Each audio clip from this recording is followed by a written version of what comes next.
कहानी की शुरुआत होती है स्कॉटलैंड के कोस्ट के पास एक बिल्कुल अलग और सुनसान आइलैंड पर, जहां माइकल अकेला रहता है। वहां पर आसपास कोई भी नहीं रहता, सिर्फ हवा की आवाज और समुद्र की तेज लहरें सुनाई देती हैं। उसके साथ उसका एक वफादार कुत्ता भी है जो हमेशा उसके पास बैठा रहता है। हर हफ्ते जेसी और उसके अंकल एक छोटी सी बोट से उसके लिए राशन और जरूरत का सामान लेकर आते हैं, लेकिन माइकल हमेशा उन दोनों से बचने की कोशिश करता है। उनकी तरफ देखना तक नहीं, दरवाजा खोलने से भी बचता है, मानो लोगों से दूर रहना उसकी आदत बन गई हो। एक दिन जैसी जब क्रेट घर के बाहर रख के जा रही थी, तब उसने क्रेट के ऊपर छोटा सा गिफ्ट भी रख दिया। वो गिफ्ट छोटा भले ही था, लेकिन दिल से दिया गया था। बोट धीरे धीरे दूर चली गई। तब माइकल घर से बाहर निकला। उसने बिना कुछ बोले क्रेट उठाया और गिफ्ट को जमीन पर छोड़ दिया। उसे गिफ्ट से कोई मतलब नहीं था। पूरा दिन वो घर के अंदर बैठा शराब पीता रहा। टेबल पर चेस बोर्ड लगा हुआ था और वो खुद के साथ ही चेस खेल रहा था। अगले हफ्ते जेसी ने हिम्मत दिखाई। इस बार उसने सिर्फ क्रेट नहीं रखी,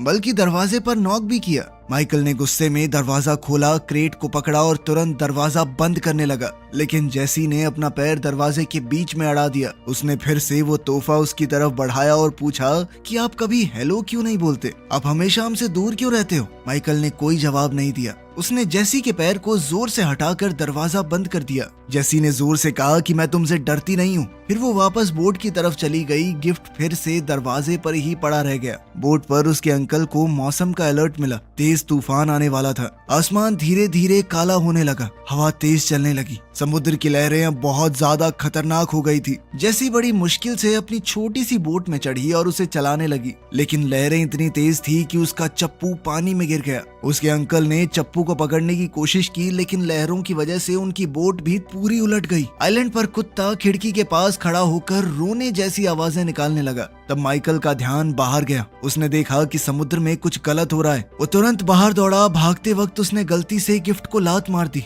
फिर वो अपनी बोट पर चढ़ा एक स्लाइड जैसी जगह से फिसलकर नीचे पानी तक गया और इंजन स्टार्ट करके फुल स्पीड में आगे बढ़ा। जैसी पानी के ऊपर आई, लेकिन उसका पैर एक जाल में फंस गया था। वो तैर नहीं पा रही थी। तेज लहरों ने उसे फिर से पानी के नीचे धकेल दिया और वो बेहोश हो गई। माइकल ने बिना ज्यादा सोचे समुद्र में छलांग लगा दी। उसने जाल को पकड़कर खोला, उलझे हुए हिस्से सुलझाए और जेसी को आजाद किया। उसने जेसी के अंकल को भी बचाने की कोशिश की, लेकिन तब तक बहुत देर हो चुकी थी। माइकल जेसी को अपनी बोट में ले आया, उसे तुरंत सीपीआर दिया। काफी देर तक कोशिश करने के बाद आखिरकार जेसी ने फिर से सांस लेना शुरू किया। शाम को जेसी माइकल के बेड पर होश में आई। उसने आंखें खोलते ही अपने अंकल के बारे में पूछा। माइकल ने धीरे से सच बताया। ये सुनते ही जेसी रो पड़ी। पूरा दिन वो बेड पर ही लेटी रही। माइकल चुपचाप काउच पर सो गया। सुबह माइकल ने उसका एंकल चेक किया। वो सूजा हुआ था और जाल की वजह से कट भी पड़ गया था। जेसी ने पूछा कि तुमने पुलिस को कॉल क्यों नहीं किया? क्या किसी को पता भी है मैं यहाँ पर हूँ? माइकल ने बस इतना कहा कि आराम करो। जब माइकल पानी लेने गया, जेसी अचानक गुस्से में बोली कि मुझे इस आइलैंड से वापस अपने घर जाना है। उसने बताया कि मेरा परिवार मुझे ढूंढ रहा होगा, लेकिन माइकल जानता था कि लड़की की माँ मर चुकी है और उसका बाप तो उससे कभी मिला ही नहीं, तो कोई परिवार नहीं है तुम्हारा। माइकल बाहर गया तो जेसी ने बेड छोड़ा और उसके डेस्क में कुछ ढूंढने लगी। उसे वहाँ पर एक चाकू मिला। माइकल के कदमों की आवाज सुनकर वो जल्दी से बेड पर वापस आई और चाकू को पिल्लो के नीचे छुपा दिया। रात को जेसी को एक बुरा सपना आया। वो डरावनी आवाजें निकालने लगी। माइकल ने उसे चेक करने की कोशिश की और जैसे ही उसने जेसी को छुआ, वो झट से उठ गई और चाकू उसकी तरफ कर दिया। माइकल ने शांति से कहा कि सिर्फ सपना था। फिर उसने उसे सिखाया कि चाकू को कैसे सही तरीके से पकड़ते हैं और इस्तेमाल कैसे करते हैं उसका। दिन बीतने लगे। माइकल उसका ख्याल रखता रहा। उसे बाथरूम तक उठाकर ले गया, खाना बनाया, दवाई दी और उसके घाव साफ किए। धीरे धीरे जेसी बाहर चलने लगी और कुत्ते के साथ वक्त बिताने लगी। माइकल को ये देखकर अच्छा लगा। एक दोपहर जेसी ने पूछा कि वो उसके अंकल को कैसे जानता था। माइकल ने बताया कि हम दोनों फौज में एक साथ काम करते थे। जेसी को एहसास हुआ कि वो तो अपने सामने खड़े आदमी का नाम तक नहीं जानती और माइकल ने भी अपना नाम बताने से मना कर दिया। फिर जेसी ने कुत्ते का नाम पूछा, लेकिन माइकल ने कहा कि उसका भी कोई नाम नहीं है, तो जेसी ने कुत्ते का नाम जैक रख दिया। जेसी ने चेस बोर्ड देखा और कहा कि तुम आसानी से हार जाओगे, हाथी गलत जगह पे है। खैर माइकल ने ज्यादा ध्यान न देते हुए लड़की के पैर को फिर से देखा। पैर में इन्फेक्शन हो गया था, लेकिन उसने लड़की को हॉस्पिटल ले जाने से मना किया और कहा कि जरूरत की चीजें मैं खुद लेकर आऊंगा। अब माइकल बोट से मेनलैंड गया। तब जेसी ने उसके डेस्क पर एक ड्राइंग देखी। उसने जेसी और जैक की तस्वीर बनाई थी। जब उसने ड्रॉअर खोला तो पता चला कि माइकल ने उसका दिया हुआ तोहफा खोला था। अंदर एक स्नो ग्लोब था जिसमें लाइट हाउस बना हुआ था, बिल्कुल आइलैंड वाले लाइट हाउस जैसा। उधर लंदन में एक गवर्नमेंट मीटिंग के दौरान मैनाफोर्ट नाम के एक आदमी को डांटा गया। उसने एक सर्वेलेंस प्रोग्राम चलाया था जिसका नाम है थिया। ये प्रोग्राम थिया यूके के हर फोन और कैमरा से डेटा कलेक्ट करता था। मैनाफोर्ट ने बताया कि हमने बहुत सारे हमले रोके हैं, इससे बहुत सारे टेररिस्टों को पकड़ा है। बाद में वो प्राइम मिनिस्टर से मिला। प्राइम मिनिस्टर ने रिकॉर्डिंग बंद की और एक डील की। प्राइम मिनिस्टर ने मैनाफोर्ट से कहा कि पब्लिक के सामने हम तुम्हें नौकरी से निकाल देंगे। प्राइम मिनिस्टर ने कहा, देखो तुमने काम ठीक किया है, लेकिन दुनिया नहीं चाहती कि जो उनके फोन और कैमरा देख रहे हैं वो सरकार भी देखे। पब्लिक के सामने तुम्हें नौकरी से निकाला जाएगा, तुम्हारी जगह रॉबर्टा लेगी, लेकिन सबकी नजरों से दूर तुम थिया प्रोग्राम को अब भी चलाते रहोगे। इसके लिए मैनाफोर्ट मान गया। उधर स्कॉटलैंड में माइकल एक फार्मेसी गया और कैमरास से बचने की पूरी कोशिश की। फिर वो कपड़ों के स्टोर में गया और जल्दी से बहुत सारे कपड़े उठा लिए ताकि वो कैमरा में न दिख जाए। बाहर निकलते वक्त कुछ लड़कियां सेल्फी ले रही थी और कैमरा में उसकी फोटो आ गई। ये फोटो जैसे ही थिया डेटाबेस में गई, अलर्ट जारी हो गया। उसे एक बेहद खतरनाक टेररिस्ट के रूप में मार्क कर दिया गया। रॉबर्टा ने तुरंत एक असॉल्ट टीम भेज दी। आइलैंड पर वापस जाकर माइकल ने जेसी के एंकल पर सही से पट्टियां बांधी, उसे कुछ दवाइयां दी और मिठाइयां भी। उसे कुछ कपड़े भी दिए जो बिल्कुल सही फिट आ गए। रात को खाना खाते वक्त माइकल ने बाहर एक आवाज सुनी। जब उसने दूरबीन से देखा तो एक बोट आइलैंड की तरफ आ रही थी। माइकल ने जेसी से कहा कि जल्दी से बाथरूम में खुद को बंद कर लो और आवाज मत करना, जिसके बाद जेसी चाकू लेकर बाथरूम में गई। माइकल भी एक ब्लेड लेकर बाहर गया। सोल्जर्स बोट से उतरकर घर की तरफ आए तो माइकल ने एक रस्सी काट दी। एक बड़ा सा पत्थर पहाड़ी से नीचे गिरा। अचानक एक नेट भी एक्टिवेट हो गया जिसने एक फौजी को पकड़ा और पानी में घसीट लिया। फिर माइकल ने एक बहुत तेज लाइट ऑन कर दी। फौजियों ने नाइट विजन गॉगल्स पहने हुए थे तो वो थोड़ी देर के लिए अंधे हो गए। उन्होंने अपनी आंखों से वो नाइट विजन गॉगल्स हटाए और गोलियां चलाई माइकल को भागता देखकर। एक फौजी उसका पीछा करता हुआ पहाड़ी पर चढ़ा। माइकल ने पीछे से लालटेन तोड़कर उसके सर पर दे मारी और फ्लेयर गन से गोली चलाकर उसके शरीर में आग लगा दी। दूसरा फौजी ऊपर आया तो माइकल ने चाकू से उस पर वार करके उसे नीचे धकेल दिया। इसी बीच एक और फौजी घर के अंदर घुसा और जैक ने तुरंत उस पर झपट कर जोरदार हमला कर दिया। थोड़ी देर की जद्दोजहद के बाद फौजी ने जैक को गोली मार दी और वो मौके पर ही मर गया। सब कुछ एक पल में खत्म हो गया। फिर वो बाथरूम के दरवाजे पर आया और जोर से लात मारकर दरवाजा तोड़ दिया। उसने आसानी से जेसी के हाथ से चाकू भी छीन लिया। उसने जेसी के दोनों हाथ पकड़े और जबरदस्ती उसे उठाकर बाहर ले गया। गैराज के अंदर एक और फौजी माइकल को ढूंढने लगा। वो इधर उधर देख रहा था, अंधेरे में टॉर्च घुमा रहा था। माइकल छुप कर खड़ा था और जैसे ही फौजी आगे बढ़ा, माइकल ने एक और ट्रैप को एक्टिवेट कर दिया। ऊपर से एक बड़ा लोहे का हुक तेज रफ्तार से आया और सोल्जर के शरीर को चीर कर निकल गया। वो आदमी दर्द से चीखता हुआ हवा में लटक गया। माइकल ने रस्सी को कस के बांध दिया ताकि वो लटका रहे। फिर माइकल तुरंत साइड से अंधेरे में छुप गया। थोड़ी देर बाद एक नया सोल्जर वहां पर पहुंचा। माइकल बिना वक्त गवाए उस पर कूद पड़ा। उसने उसका हथियार छीन लिया और दोनों के बीच हाथापाई शुरू हो गई। माइकल ने उस सोल्जर को 3 बार चाकू मारा, लेकिन फिर भी वो लड़ता रहा। वो बहुत ताकतवर था। आखिरकार माइकल ने पास में पड़ा हुआ एक चप्पू उठाया और उसके सर पर जोर से मारा, जिसके बाद वो फौजी लड़खड़ा कर नीचे गिर गया। माइकल ने चप्पू उसकी गर्दन पर जोर से दबा दिया जब तक उसकी सांस रुक नहीं गई। तभी अचानक से माइकल को जेसी की तेज चीख सुनाई दी। उसकी आवाज दर्द और डर से भरी हुई थी। माइकल ने तुरंत मरे हुए सोल्जर की गन उठाई और भागते हुए बाहर आया। उसने किडनैपर के पैरों पर गोली मारी ताकि वो गिर जाए। गोली लगते ही वो आदमी गिर गया। जेसी साइड में हट गई। अब माइकल को क्लियर शॉट मिला तो उसने आखिरी फौजी को भी खत्म कर दिया। नजदीक से देखने पर माइकल को पता चला कि एक फौजी के कपड़ों पर छोटा कैमरा लगा हुआ है। वो सब कुछ रिकॉर्ड कर रहा था। माइकल ने उसका पूरा इक्विपमेंट उठाया। फिर जेसी से कहा कि थोड़ी देर रुकना। माइकल घर के अंदर गया। वहाँ उसने जैक को जमीन पर पड़ा देखा। जैक बिल्कुल शांत था। माइकल उसके पास बैठा, उसके सर पर हाथ रखा और धीरे से माफी मांगी। मैं तुम्हें बचा नहीं पाया, उसके लिए सॉरी। फिर उसने किसी को फोन किया और धीरे से कहा कि मैं आ रहा हूँ और मेरे पास बैगेज है। कॉल खत्म होते ही उसने फोन की बैटरी निकाल दी। ताकि कोई सिग्नल को ट्रेस न कर सके। फिर माइकल और जेसी सोल्जर की बोट पर बैठे और आइलैंड को छोड़ दिया। समुद्र में घप अंधेरा था, लेकिन दोनों वहां से निकल गए। कुछ ही वक्त में रॉबर्टा को पता चला कि उसकी टीम हार गई है। उसने तुरंत एक स्पेशल एजेंट को भेजने का ऑर्डर दिया। साथ ही अपनी टीम से कहा कि जेसी का बैकग्राउंड निकालो, पता करो वो कौन है। सुबह तक माइकल और जेसी स्कॉटलैंड पहुंच गए थे। जेसी ने देखा कि माइकल के कपड़ों पर खून लगा है और उसका जख्म खुल गया था। वो बोली कि तुम्हारा खून बह रहा है। माइकल ने शांत आवाज में कहा कि मैं ठीक हूँ, चिंता मत करो। दोनों शहर के बीच में चुपचाप घूमने लगे। उन्होंने कैमरा से बचने की कोशिश की और आखिरकार उन्हें गाड़ी दिखी जो इस्तेमाल की जा सकती है, लेकिन किसी और की गाड़ी है, चाबी तो नहीं है उनके पास। अब माइकल ने जेसी को बंदूक चलाना सिखाया। उसने कहा कि गार्ड बन के खड़ी रहना और ध्यान रखना। फिर वो सामने वाले घर के अंदर घुस गया। अंदर जाकर वो कार की चाबी ढूंढने लगा। तब एक छोटे बच्चे ने उसे देख लिया और डर गया। अचानक घर का मालिक दरवाजे पर आया और माइकल पर बंदूक तान दी। हालात खराब हो गए, लेकिन पीछे से जेसी ने हिम्मत दिखाई। उसने उस आदमी को मजबूर किया कि माइकल के घाव का इलाज करे।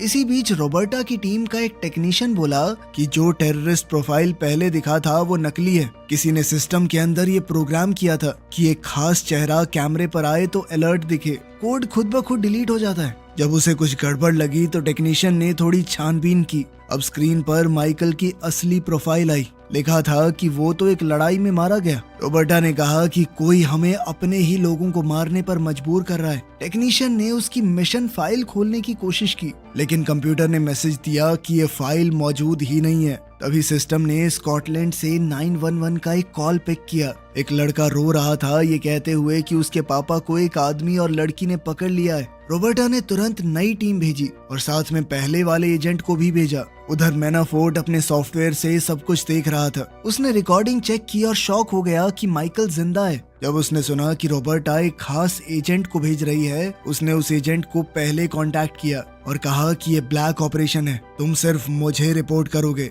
एजेंट वर्कमैन पहले से उसका वफादार है तो वो तुरंत मान गया। मैनाफोर्ट ने ऑर्डर दिया कि माइकल और जेसी दोनों को मार दो। घर के मालिक ने माइकल के घाव को बंद किया। वो वहां से निकलना चाहता था, लेकिन पुलिस ने बिल्डिंग को घेर लिया। ओनर के बेटे ने मान लिया कि मैंने ही पुलिस को फोन किया था। पुलिस को ऑर्डर था कि वो हमला ना करे, लेकिन जैसे ही ओनर दरवाजा खोलने भागा, वॉकमैन ने सीधा उसके सर में गोली दाग दी।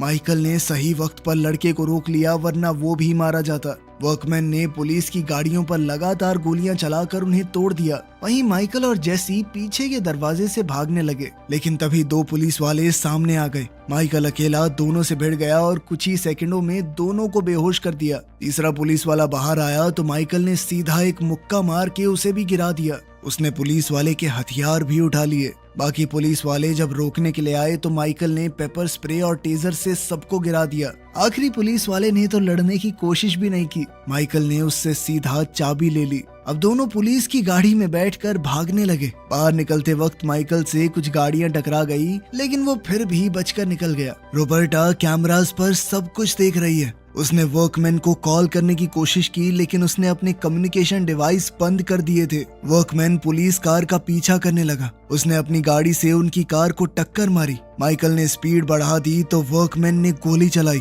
खिड़की तो टूट गई, लेकिन कोई घायल नहीं हुआ। फिर उसने 2-3 और टक्कर मारी। जंगल के रास्ते दोनों गाड़ियां चलती रही। माइकल ने अचानक से तेज मोड़ लिया ताकि दुश्मन कंफ्यूज हो जाए, लेकिन वर्कमैन भी तेज था। उसने तुरंत फॉलो किया और फिर से टक्कर मारी। वर्कमैन ने फिर गोली चलाई। माइकल ने गाड़ी को जिगजैग चलाकर बुलेट्स को मात दे दी। फिर वो धीरे धीरे चलने लगा। जैसे ही वर्कमैन आगे निकला, माइकल ने उसकी गाड़ी को जोर से साइड से मारा, जिससे गाड़ी पलट कर गिर पड़ी। माइकल ने ये पक्का किया कि उसकी गाड़ी रोड से बाहर हो जाए। फिर वो और जेसी वहां से निकल गए। कुछ मीलों बाद उन्हें कंस्ट्रक्शन साइट मिला। माइकल ने कहा कि अब गाड़ी बदलनी पड़ेगी। उधर जंगल में वर्कमैन अभी भी जिंदा है। वो धीरे धीरे रोड पर चलने लगा। तब एक पुलिस कार और एक आम आदमी की गाड़ी ने रोड ब्लॉक कर दिया। वर्कमैन ने तुरंत पुलिस ऑफिसर को गोली मारी और सिविलियन को मजबूर किया कि गाड़ी दे दे। ऑफिस में रॉबर्टा ने मैनाफोर्ट को कॉल किया और पूछा कि क्या तुम माइकल को जानते हो। मैनाफोर्ट ने बताया कि सालों पहले उसने एक सीक्रेट प्रोग्राम चलाया था जिसका नाम था ब्लैक काइट्स। ये बेहद खतरनाक एजेंट्स थे जो सीक्रेट मिशन करते थे बिना किसी गवर्नमेंट रिकॉर्ड के। माइकल उन्हीं एजेंट्स में से एक है और बहुत ज्यादा टैलेंटेड भी। एक दिन उसे एक दूसरे देश में इंटेलिजेंस ऑफिसर को मारने भेजा गया, लेकिन उसने अपनी रिपोर्ट झूठी लिखी और गायब हो गया। मैनाफोर्ट को शक था कि शायद माइकल दुश्मनों के साथ मिल गया था। उसने रॉबर्टा से कहा कि अपनी पूरी ताकत इस्तेमाल करो उसे रोकने के लिए। बाद में रॉबर्टा ने टेक्नीशियन से ब्लैक काइट सिस्टम को हैक करवाया। फाइलें खुलने लगी। उसने देखा कि माइकल ने एक ईरानियन साइंटिस्ट को भागने में मदद की थी। साइंटिस्ट ने उन्हें न्यूक्लियर प्रोग्राम की सारी जानकारी दे दी। ऑर्डर ये था कि उसे मार दो, लेकिन माइकल ने अपनी बात से फिरना सही नहीं समझा। जब रॉबर्टा फाइल्स पढ़ रही थी तो मैनाफोर्ट सिक्योरिटी कैमरास से उस पर भी नजर रखे हुए था। सब कुछ और ज्यादा खतरनाक हो गया था। कुछ समय बाद जेसी ने शांत आवाज में माइकल से पूछा कि क्या उसका कोई परिवार है। माइकल ने सीधा जवाब दिया कि नहीं, कोई परिवार नहीं है मेरा। उसने बताया कि मुझे बीवी और बच्चे नहीं चाहिए थे, क्योंकि अगर फैमिली होती तो चीजें और ज्यादा मुश्किलों भरी हो जाती। उसने समझाया कि उसकी जिंदगी पहले ही खतरनाक और उलझी हुई थी, और अगर बीवी और बच्चे होते तो जान का खतरा और बढ़ जाता। जेसी ने थोड़ा दुखी होकर बताया कि मुझे मुश्किलों भरी जिंदगी भी मंजूर होती अगर उसकी माँ और उसका मामा वापस मिल जाते। ये कहते हुए उसकी आंखों में आंसू थे। फिर उसने बैग से एक फोल्ड किया हुआ पेपर निकाला। वो जैक की ड्राइंग थी जो उसने खुद बनाई थी। उसने धीरे से कहा कि जैक तुम्हारा असली परिवार था।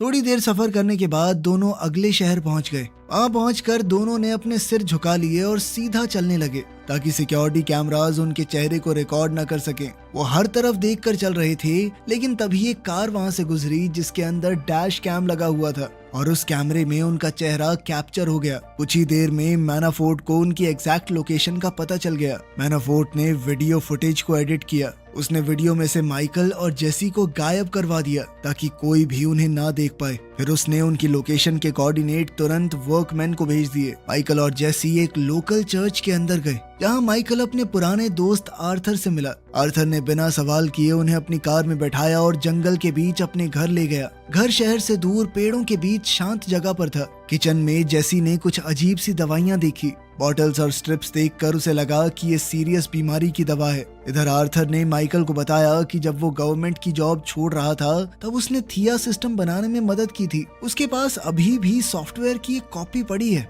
जब माइकल गायब हुआ था तो आर्थर ने सिस्टम से उसकी फोटो हटाकर किसी रैंडम आदमी की फोटो लगा दी थी ताकि वो अपने दोस्त को बचा सके, लेकिन बाद में मैनाफोर्ट ने उसे टेररिस्ट ही बना दिया। माइकल ने आर्थर से कहा कि वो जेसी का ख्याल रखे जब तक वो बाहर जाकर लड़ाई खत्म करेगा। आर्थर ने दुखी होकर मना कर दिया। तब जेसी ने बीच में बोल दिया कि आर्थर को कैंसर है। उसे ये इसलिए पता चला क्योंकि आर्थर भी वही दवाई ले रहा है जो उसकी माँ ने मरने से पहले ली थी। जेसी को लगा कि माइकल उसे छोड़ना चाहता है। उसने कहा कि मैं किसी पर बोझ नहीं बनना चाहती, मैं चुपचाप चली जाऊंगी यहाँ से। वहीं आर्थर बताने लगा कि मेरे पास सिर्फ कुछ ही महीने बचे हैं। ये सुनकर माइकल ने एक पुराने ट्रैफिकर का एड्रेस पूछा जिसे वो लोग पहले जानते थे। आर्थर ने मना किया और कहा कि वो आदमी बहुत खतरनाक है, लेकिन माइकल ने कहा कि मेरे पास दूसरा कोई ऑप्शन भी नहीं है। जब वो निकलने वाले थे तो किसी ने दरवाजा खटखटाया। बाहर वर्कमैन खड़ा था। उसने बिना देर किए गोलियां चलानी शुरू कर दी। माइकल तुरंत फर्नीचर के पीछे छुप गया। जैसे ही वर्कमैन कमरे में आया, माइकल ने शेल्फ उसके ऊपर गिरा दी। फिर दोनों में जबरदस्त लड़ाई शुरू हो गई। उन्हें कमरे में जो भी चीज मिली वो एक दूसरे पर हथियार की तरह इस्तेमाल करने लगे। कुर्सी, टेबल, लैंप सब टूट गए। इस धक्का मुक्की में एक बंदूक जमीन पर गिर गई। दोनों बेहतरीन ट्रेंड एजेंट्स थे तो काफी देर तक एक दूसरे से लड़ते रहे। आखिरकार वर्कमैन ने माइकल को हरा कर उसे दबा दिया, लेकिन आखिर में वर्कमैन माइकल के ऊपर हावी होने लगा। जब वो माइकल को मारने ही वाला था तब जेसी ने बंदूक उठाकर उस पर तान दी और रुकने को कहा। वर्कमैन तुरंत उस पर झपटा और बंदूक छीन ली। तब माइकल ने पास में पड़ी हुई नेल गन उठाई और वर्कमैन पर कई बार वार किया। फिर वो जेसी को पकड़कर वहां से भागा। वर्कमैन ने फिर से गोलियां चलानी शुरू कर दी, लेकिन तब तक माइकल और जेसी आर्थर के साथ कार में बैठकर निकल गए। वर्कमैन भागते हुए पीछे गोली चलाता रहा, लेकिन देर हो चुकी थी। मैनाफोर्ट ने उसे मैसेज भेजा और पूछा कि काम खत्म हुआ या नहीं। वर्कमैन ने जवाब दिया कि नहीं। तब मैनाफोर्ट ने अपने असिस्टेंट से कहा कि टीम को तैयार करो। शहर पहुंचकर आर्थर ने माइकल को एक फोन दिया और खुद अलग हो गया। अब माइकल और जेसी अकेले ड्राइव कर रहे थे। जेसी ने कहा कि मुझे अपने साथ अगले आइलैंड पर साथ ले चलो। माइकल ने मना कर दिया और कहा कि मैं चाहता हूं तुम एक बेहतर जिंदगी जियो। उधर रॉबर्टा को टेक्नीशियन ने बताया कि कोई थिया सिस्टम को चुपके से इस्तेमाल कर रहा है। तब उन्होंने ट्रैप तैयार किया। उधर लंदन में माइकल ने जानबूझकर कैमरास को अपना चेहरा रिकॉर्ड करने दिया। वो एक नाइट क्लब में गए तो बाउंसर ने उसे रोका। इस पर माइकल ने उसे तब तक पीटा जब तक उन्हें एंट्री नहीं मिल गई। मैनाफोर्ट ने कैमरा पर उनका चेहरा देखा और लोकेशन ट्रैक करने की कोशिश की, लेकिन वो तुरंत ब्लॉक हो गया। अब रॉबर्टा को समझ आ गया कि मैनाफोर्ट उसके पीछे गेम खेल रहा है। क्लब के अंदर माइकल और जेसी ट्रैफिकर कमल से मिले। माइकल ने कहा कि जेसी के लिए भी एक नई पहचान बनानी है। कमल ने पूछा कि मैं तुम्हारी क्यों मदद करूं? माइकल ने कहा कि देख, मैं भी जानता हूं और तू भी। तूने बहुत सारे लोगों की इन्फॉर्मेशन मैनाफोर्ट को दी है। बहुत सारे दुश्मन है तेरे जो ये जानते नहीं है कि तूने उन्हें पकड़वाया है। अगर मैं पकड़ा गया और ये बात मैंने लीक कर दी तो बहुत गंदा फंसेगा बेटा। फिर माइकल ने कैमरा में अपना चेहरा भी दिखा दिया, इसीलिए एजेंट जल्दी ही क्लब में पहुंचने वाले होंगे। अब कमल के पास उनकी मदद करने के अलावा कोई दूसरा ऑप्शन नहीं था।